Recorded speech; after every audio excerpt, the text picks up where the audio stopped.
Profesor, pues la tarde de hoy venimos a hablarle sobre el tema que nos asignó el país Salvador, la justicia transicional, ya que este país eh, fue atropellado por grupos al margen de la ley. Existió un conflicto armado donde se violentaron mucho los derechos de estas personas.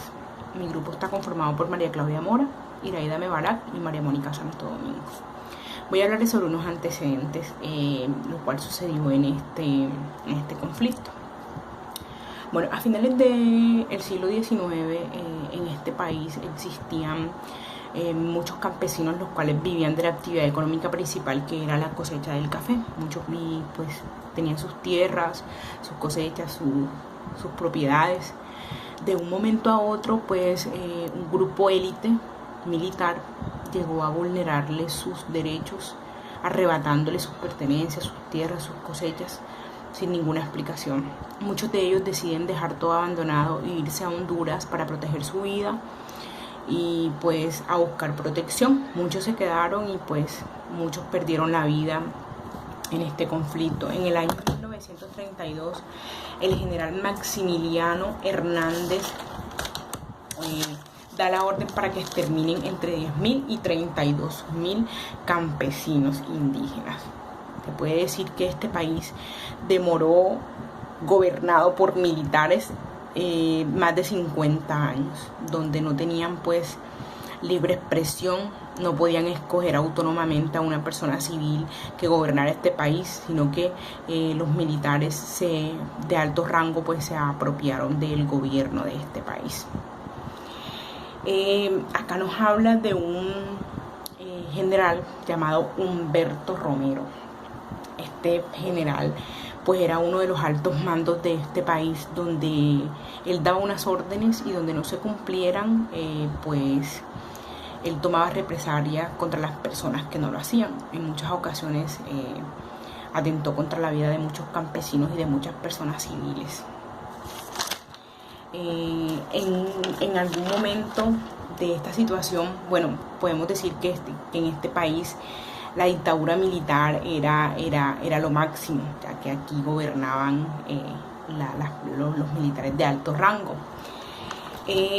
Bueno, a Humberto le dan un golpe de estado. Los mismos habitantes pues lo derrocaron, ya que estaban cansados de que sus derechos fueran vulnerados y que pues se podía decir que estos grupos militares tenían azotado este país en la guerra y los conflictos armados. Es donde se decide pues siguen pues conformándose los grupos al margen de la ley, donde 3 civiles y 2 oficiales de alto rango deciden formar una junta cívico-militar, pero las personas del pueblo no estaban de acuerdo, la población no estaba de acuerdo, ya que ellos estaban cansados de que su país lo gobernaran militares, ya que iba a seguir en la misma situación este país. Querían pues que lo gobernara una persona popular, que fuera democrática y que ellos pudieran escoger autónomamente. Sucede algo que en 1984, por primera vez, Honduras, después de 50 años, escoge autónomamente a una persona cívica para que gobierne este país. Es donde esa persona que sube al mando, pues decide proteger los derechos de estas personas, aún no siendo vulnerados, que están a punto de ser vulnerados, y los que ya fueron vulnerados, pues aplicar pues, por decirlo así, soluciones para que las personas que hicieron estos daños respondieran penalmente, que existiera la reparación de víctimas, todos esos mecanismos que existen en la justicia transicional para que nada quede impune. Conflicto armado. Voy a dar una pequeña definición de qué es el conflicto armado. El conflicto armado es todo enfrentamiento protagonizado por grupos de diferentes índoles, tales como las fuerzas militares regulares e irregulares, las fuerzas paramilitares, las FARC, grupos étnicos y religiosos que usan las fuerzas para la destrucción. Entre estos puedo clasificar 2 clases de conflicto armado, el internacional y el no internacional. Bueno, el conflicto armado internacional se da entre diferentes estados que se unen para hacer daño a uno solo sin importar y sin medir las consecuencias que pueda causar en ese estado. Y el no internacional solamente se da en un solo estado entre dos grupos, por ejemplo, las fuerzas militares y las FARC en este caso. Vamos a hablar del conflicto en El Salvador. Esto surgió en el siglo XIX cuando los campesinos fueron despojados de las tierras indígenas donde ellos allí se dedicaban al cultivo del café. Eran trabajadores independientes.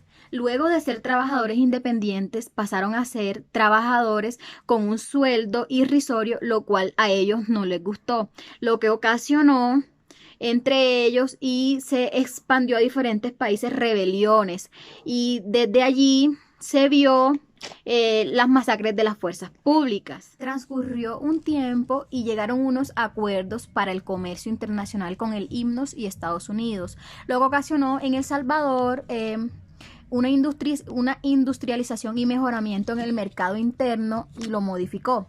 Bueno, en la década de los 60 y 70 hubo un incremento en la alfabetización y educación, lo cual contrajo unos sindicatos que apoyaban y mejoraban a los estudiantes, a los trabajadores y a los profesionales en general.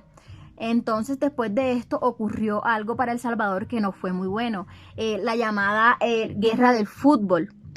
Lo que El Salvador se vio apurado porque encontraron 1 millón de salvadoreños involucrados y esto ocasionó una serie de disturbios.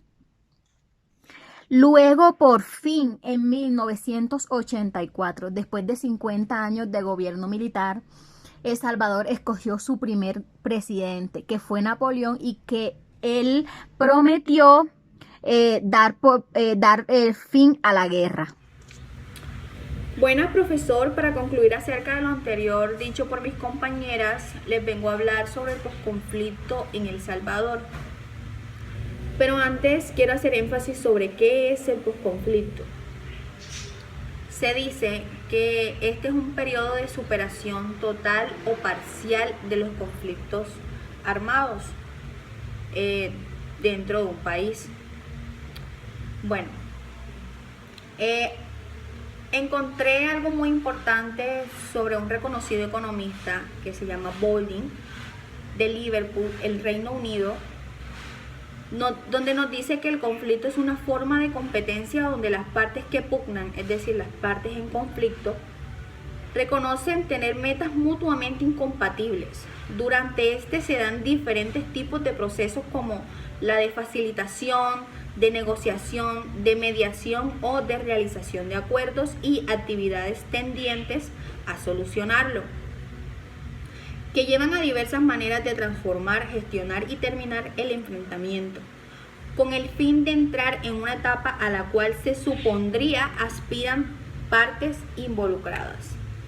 Así se llega al final del proceso de paz, es decir, a una etapa de posconflicto en la cual primarían preservar la paz, construir o reconstruir todo lo perdido durante años, velar por el cumplimiento de los acuerdos a los cuales llegan. Bueno, ahora viene el posconflicto del Salvador. Los mecanismos para llevar a cabo la paz fue la amnistía de los crímenes cometidos tanto por políticos, militares y guerrilleros, así como la limpieza de las organizaciones que fueron parte de esta, como la renuncia de políticos y militares que habían o eran sospechosos de ser parte de crímenes durante el conflicto.